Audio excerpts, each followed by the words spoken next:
Hello friends, good evening. मैं परवेज खान आपके अपने यूट्यूब चैनल गुरुजी स्टडी पर फिर से एक बार स्वागत करता हूं आप सभी का। उम्मीद है दोस्तों आप सभी अच्छे होंगे। ये लॉकडाउन का जो पीरियड चल रहा है आप सभी अपने घर में स्वस्थ होंगे। तो इस चीज़ को मद्देनज़र रखते हुए हम आपके लिए लाए हैं बाल विकास के टॉप 10 क्वेश्चन, जो कि आपको बेहद परीक्षा की दृष्टि से देखा जाए तो काफ़ी अहम और महत्वपूर्ण है, जो कि परीक्षा में अक्सर ये पूछे जाते हैं। और इनमें से कुछ क्वेश्चन ऐसे लिए गए हैं जो कि ये क्वेश्चन बहुत ही कम किताबों में आपको देखने को मिलेंगे।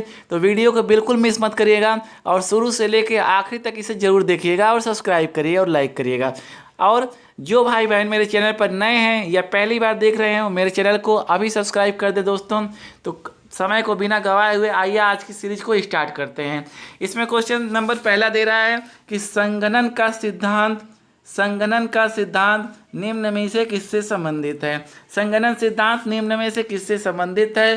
पहला दे पूछ रहा है क्या अधिगम से संबंधित है, क्या अभिप्रेरणा से संबंधित है, दूसरा या तीसरा बोल रहा है क्या स्मृति से संबंधित है, या लास्ट बोल रहा है सृजनात्मकता से संबंधित है। तो दोस्तों कि आप जानते हैं कि यहाँ आपका सही आंसर हो जाएगा कि संगणन का जो सिद्धांत है वो आपके स्मृति से संबंधित है। आपका सही जवाब थर्ड वाला हो जाएगा। क्योंकि पूर्व में जब कोई ज्ञान सीखा जाता है और उसका पुनः जब स्मरण हम लोग करते हैं तो उसको स्मृति के नाम से जाना जाता है। और दोस्तों जान लीजिए कि ये जो क्वेश्चन पूछ रहा है संगणन का सिद्धांत, ये आपके यूपी टेट 2016 में ये क्वेश्चन पूछा जा चुका है। तो काफ़ी परीक्षा की दृष्टि से ये क्वेश्चन इंपॉर्टेंट है, इसलिए मैं इसको अपने इस सीरीज में इसको मैं जोड़ के लाया हूँ। अगले क्वेश्चन की मैं बात करता हूँ दोस्तों कि क्षेत्र सिद्धांत निम्न में से किस वर्ग का सिद्धांत है। क्षेत्र का सिद्धांत निम्न में से किस वर्ग का सिद्धांत है। पहला ऑप्शन दे रहा है क्या व्यवहारियों द्वारा इसको दिया गया है, क्या दूसरा दे रहा है संरचनावादियों द्वारा इस सिद्धांत को दिया गया, या मनोविश्लेषकों द्वारा दिया गया, या लास्ट ऑप्शन पूछ रहा है कि स्टार्टवादियों द्वारा इस सिद्धांत को दिया गया। तो दोस्तों हम सभी जानते हैं कि क्षेत्र का सिद्धांत जो है इसे कर्ट लेविन द्वारा दिया गया था और कर्ट लेविन आपके गेस्टाल्टवादी हैं, ठीक है। तो इसलिए इसका लास्ट ऑप्शन हो जाएगा। अगले क्वेश्चन की दोस्तों हम लोग बात करते हैं। यहाँ यह पूछ रहा है कि बुद्धि भाटिया बैटरी का प्रयोग निम्न में से किसके मापन हेतु किया जाता है। सवाल एक बार फिर से देख लेते हैं कि बुद्धि भाटिया बैटरी का प्रयोग निम्न में से किसके मापन हेतु किया जाता है। तो यहाँ ये पूछ रहा है क्या व्यक्तित्व के मापन के लिए किया जाता है, क्या रुचि के मापन के लिए किया जाता है, क्या बुद्धि के मापन के लिए किया जाता है, या अभिक्षमता के मापन के लिए किया जाता है। तो दोस्तों आप कमेंट करके बताएं कि बुद्धि भाटिया बैटरी का प्रयोग निम्न में से किसके मापन हेतु किया जाता है। तो दोस्तों आप सभी जानते हैं कि बुद्धि भाटिया बैटरी का प्रयोग जो है कि एक बुद्धि जब सामने ही दे दिया तो सिंपल सा ट्रिक है, यह बुद्धि से रिलेटेड होगा। तो इसलिए ऑप्शन यहाँ पर तीसरा हो जाएगा। और दूसरी बात कि यह भाटिया द्वारा तैयार किया गया था, भाटिया द्वारा तैयार किया गया क्या है, एक प्रकार का बुद्धि परीक्षण है। भाटिया द्वारा तैयार किया गया ये एक प्रकार का बुद्धि परीक्षण। और कैसा बुद्धि परीक्षण है, यह एक शाब्दिक बुद्धि परीक्षण है और इससे भारत के लोगों की बुद्धि परीक्षण करने के लिए इस प्रयोग को बनाया गया था, ठीक है। अगला क्वेश्चन आपके स्क्रीन पर दोस्तों ये रहा, पूछ रहा है कि अभिक्रमायोजित अधिगम का प्रत्यय किसने दिया था। अभिक्रमायोजित अधिगम का प्रत्यय किसने दिया था। पहला पूछ रहा है क्या सीएल हल ने दिया था, ये दूसरा दिया है थॉर्नडाइक ने दिया था, या स्किनर महोदय ने दिया था, या लास्ट पूछ रहा है वाटसन ने दिया था। तो इसका सही आंसर हो जाएगा माफ़ कीजिएगा, इसका सही आंसर हो जाएगा दोस्तों स्किनर। जी हाँ स्किनर हो जाएगा, ठीक है। और जान लीजिए कि स्किनर ने आपका किस पर प्रयोग किया था, चूहे पर प्रयोग किया था, ठीक है। अगला सवाल दोस्तों आपके स्क्रीन पर ये रहा।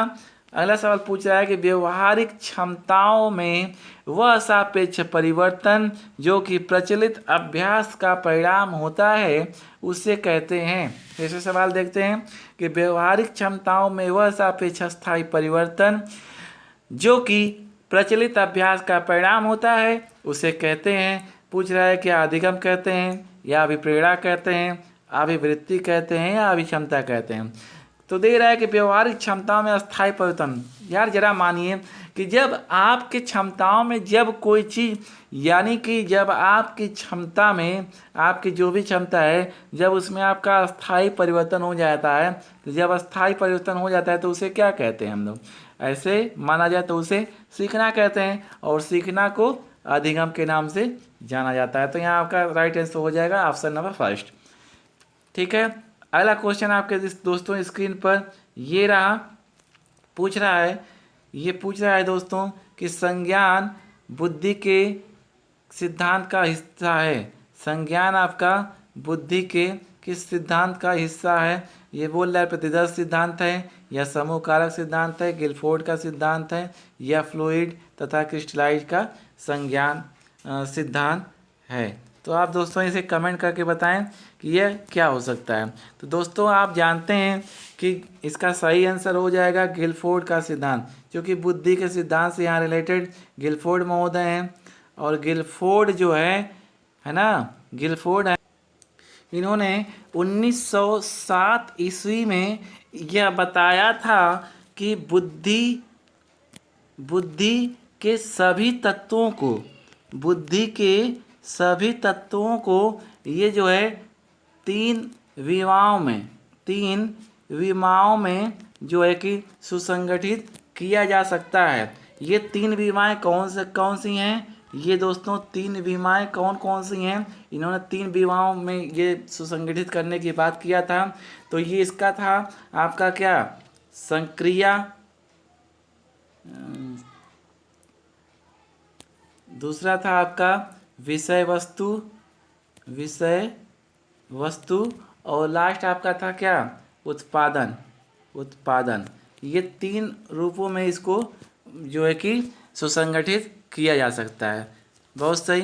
अगला सवाल दोस्तों आपके स्क्रीन पर ये रहा कि पूछ रहा है ये कि 8 वर्ष के सुधीर की मानसिक आयु 10 वर्ष है तथा उसकी बुद्धि लब्धि कितनी है? ठीक है, पूछ रहा है कि 8 वर्ष के सुधीर की मानसिक आयु यदि 10 वर्ष है तो उसकी बुद्धि लब्धि कितनी है? क्या 80 वर्ष है, क्या 100 वर्ष होगी, क्या 110 वर्ष है, या 125 वर्ष है? तो दोस्तों हम सभी जानते हैं कि बुद्धि का जो सूत्र, बुद्धि लब्धि का IQ बराबर जो सूत्र होता है, वह जो होता है MA/CA/100, मतलब कि मानसिक आयु बटा में वास्तविक आयु, यानी वास्तविक आयु मतलब जो इसकी उम्र जो है वह गुणे 100 यानी 100। तो यहाँ पर फार्मूला पे दोस्तों आप रख दीजिए कि IQ का मान यहाँ पर हो जाएगा आपका पूछ रहा है कि 8 वर्ष का सुधीर, तो यह आपका हो जाएगा CA, मानसिक आयु आपका हो जाएगा यहाँ MA, तो ये हो जाएगा 10/8 × 100। कटा दीजिए, 2 चौका 8, या 4 दूना से घटा दीजिए, 4 दूना के 8 और 4 दूना के 8, 4 5 20 और 2 से घटा दीजिए, 2 5 10, तो 25 5 125। इसका सही आंसर हो जाएगा दोस्तों 125। तो 125 आपके यहाँ ऑप्शन नंबर 4 के साथ चला जाएगा। बहुत सही दोस्तों। क्वेश्चन नंबर हम नेक्स्ट लेते हैं। पूछ रहा है कि संवेग का कौन सा सिद्धांत इस विचार को मानता है कि संवेगात्मक अनुभव संवेगात्मक व्यवहार पर आधारित है? संवेग का कौन सा सिद्धांत इस विचार को मानता है कि संवेगात्मक अनुभव संवेगात्मक व्यवहार पर आधारित है? पूछ रहा है क्या इसे जेम्स लैंग का सिद्धांत के नाम से जाना जाता है, या दूसरा पूछ रहा है कि हाइपोटोलसिक सिद्धांत के नाम से जाना जाता है, या सक्रियता का सिद्धांत के नाम से जाना जाता है, या प्रेरणा सिद्धांत के नाम से जाना जाता है? तो आपका ये किसके अंतर्गत आ जाएगा? इसका चला जाएगा सही आंसर जेम्स लैंगिक सिद्धांत के साथ। क्योंकि पूछ रहा है कि संवेगात्मक अनुभव ये पूछ रहा है संवेग का कौन सा सिद्धांत इस विचार को मानता है कि संवेगात्मक अनुभव संवेगात्मक व्यवहार पर आधारित है। भला दोस्तों एक प्रैक्टिकल सोचिए कि आप इतना सोचिए कि आपके सामने कोई एक शेर अगर आप देख लें, कोई खड़ा हो जाए, कोई शेर हो जाए, खड़ा हो जाए, तो आपका क्या होगा? संवेगात्मक व्यवहार होगा ना। तो संवेगात्मक जब व्यवहार होगा तो आप उसे देखकर क्या करिएगा? ठहरिएगा या भाग जाइएगा? स्वाभाविक सी बात है, कि आप शेर को देखेंगे तो क्या करेंगे, भागेंगे, भागेंगे ना, भागेंगे आप। तो जब वहाँ भागना होगा आपका, तो ये भागना एक प्रकार का संवेगात्मक व्यवहार के अंतर्गत क्या हो गया, एक प्रकार का अनुभव हो गया ना। अनुभव ये हुआ कि अब आप भविष्य में कभी भी कहीं भी शेर देखिएगा तो आप रुकिएगा नहीं, तुरंत भागिएगा। भागिएगा कि नहीं, बिल्कुल भागिएगा। तो ये संवेगात्मक व्यवहार, संवेगात्मक अनुभव से जुड़ा होता है, जिसको कि जेम्स लैंग सिद्धांत के नाम से हम लोग जानते हैं। बहुत ही इंपॉर्टेंट सवाल है मित्रों, आप इसे ध्यान में रखिएगा। अगला क्वेश्चन लेते हैं, आपकी स्क्रीन पर ये रहा। पूछ रहा है कि किसी इच्छा या आवश्यकता में रुकावट पड़ने पर उससे उत्पन्न होने वाला सांवेगिक तनाव खाली स्थान डॉट डॉट कहलाता है। पूछ रहा है क्या द्वंद्व के नाम से जाना जाता है, कुंठा के नाम से जाना जाता है, चिंता के नाम से जाना जाता है, या तनाव के नाम से जाना जाता है। तो दोस्तों एक बार सवाल को फिर से पढ़ते हैं। किसी इच्छा या आवश्यकता में रुकावट पड़ने पर उससे उत्पन्न होने वाला सांवेगिक तनाव खाली स्थान डॉट डॉट कहलाता है।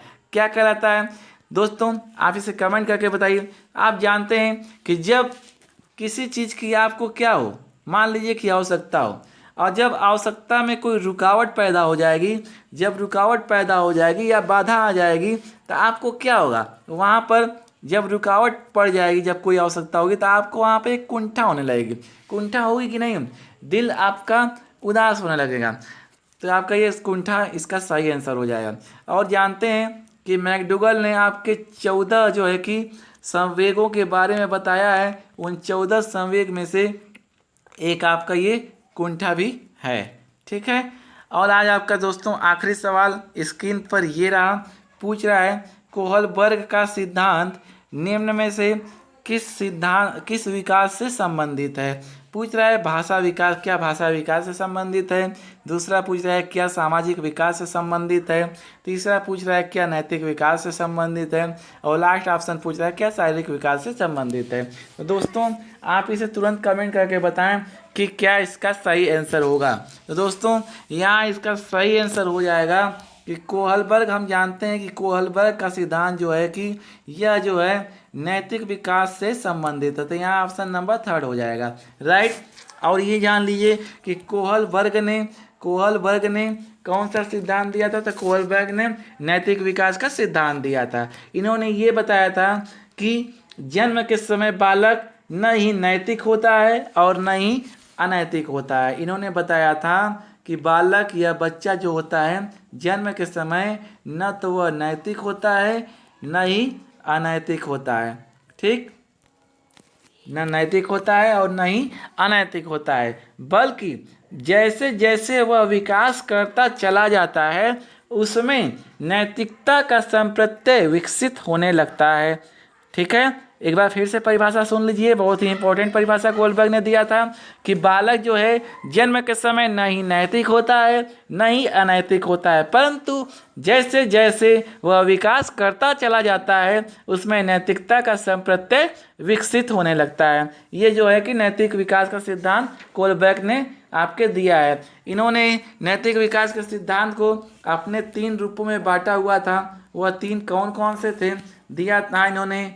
पूर्व परंपरागत, ठीक है, दिया है पूर्व परंपरागत दिया था। फिर आपका दूसरा दिया था परंपरागत और लास्ट दिया था उत्तर परागत।